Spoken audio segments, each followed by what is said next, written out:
Welcome back to our channel, friends. This is Sonia here, the design team member, and I have this beautiful pattern paper pack which has some really amazing design, and I'm going to choose one for one of my mosaic decoupage project today. What we are going to do now, the choosing a design was really confusing because all the designs are so beautiful, but finally I could choose one, and I have already decided on the color combination what I'm going to do as per my pattern paper.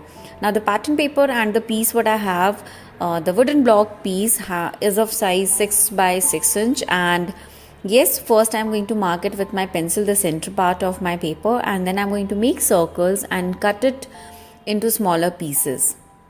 Now here I will be making good 2-3 circles, and it is completely up to you that how many detail and the small pieces you want. Accordingly you can cut your paper, and accordingly you can stick it on your base. Now as my pattern paper is of exact same size, I am going to trim off a little smaller than that, because in my mosaic decoupage I am going to have some empty spaces, some really good gaps between each pieces, so that the design comes out really well.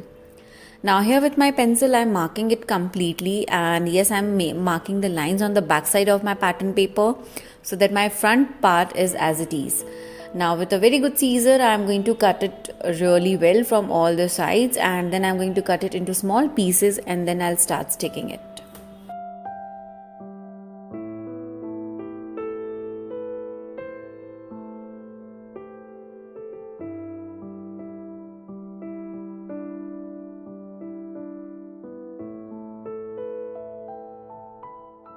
Now this is how the circle looks, but before that I need to prep up my base, and here I am using chalk paint, and this is a flamingo pink shade, and with my sponge dauber I'm going to completely cover my base with my chalk paint, the front and the back side both. Even the side edges are also something which I'm going to cover it completely with the same shade to give it a nice color blending.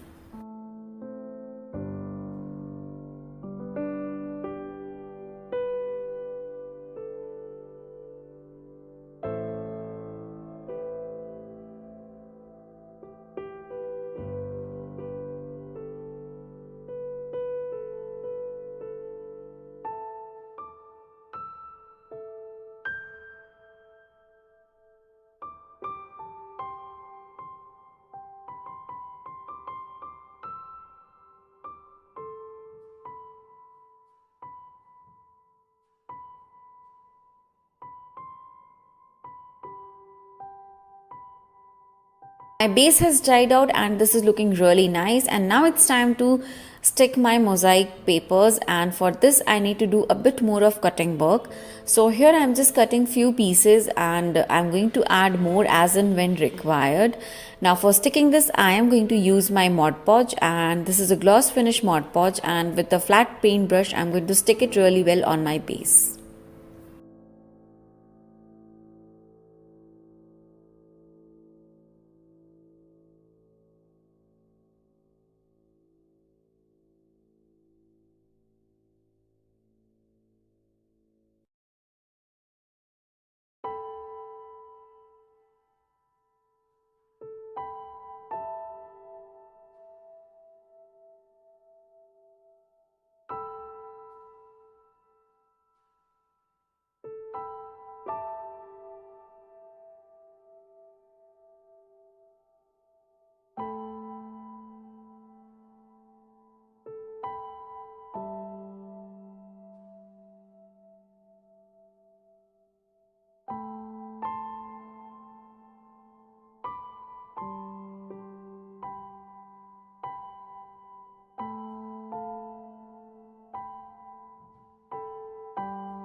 You need to be a little careful while sticking your pieces, because you need to make sure that you have almost same space between the pieces, and that is really important. And yes, depending on the size, depending on your requirement, depending on your choice, you can decide on how much space you want to have. Now in a way, I am just going to completely stick my papers, and then we'll move on to the next step.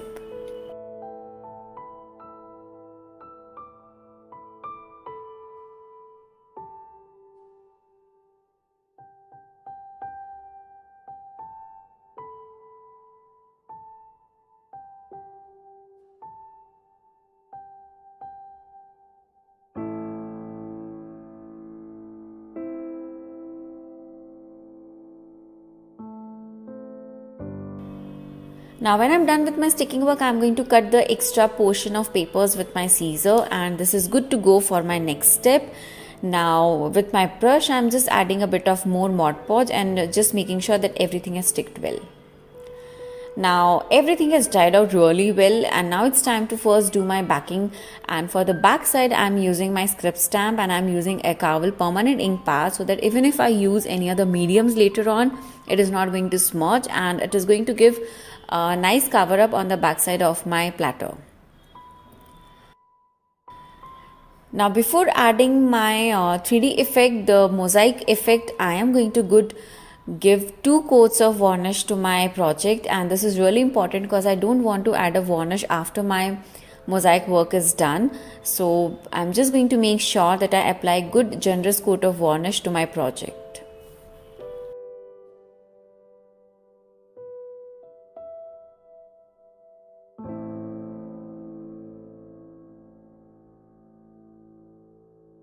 Here is my resin mix. It is in the ratio of 10:4. Yes, this is what my resin packed was mentioned with the ratio. And now here with a stick, with a wooden stick and a toothpick, I am going to apply this on my mosaic pieces. Now while doing this, please make sure that you have a cotton towel or you have a tissue paper really handy with you, so that in case if it smudges or spreads anywhere, you can quickly wipe it up, you can quickly clean it up. So I am going to repeat this process on my complete platter, on all the paper which I have sticked, and I'm just going to make sure that I don't overlap any of this, and I'm going to make sure that I apply the exact amount of resin on my complete platter. Now resin is going to take time to dry, at least 2 days time, so that it dries out really well. And yes, with this my mosaic platter is ready. These are super lovely and are just perfect for your home decor. Now with this I have made a platter. You can even have a hook on the back side of this, and you can use it as a frame. This is going to look really cute. So with this my project is done, and I hope you all enjoyed this tutorial. All the supplies used in the video are going to be there in the link down below in the description box. Do check that. If you have any queries, please do comment below. We'll be more than happy to help you all. Thank you so much for watching. Take care. Bye bye.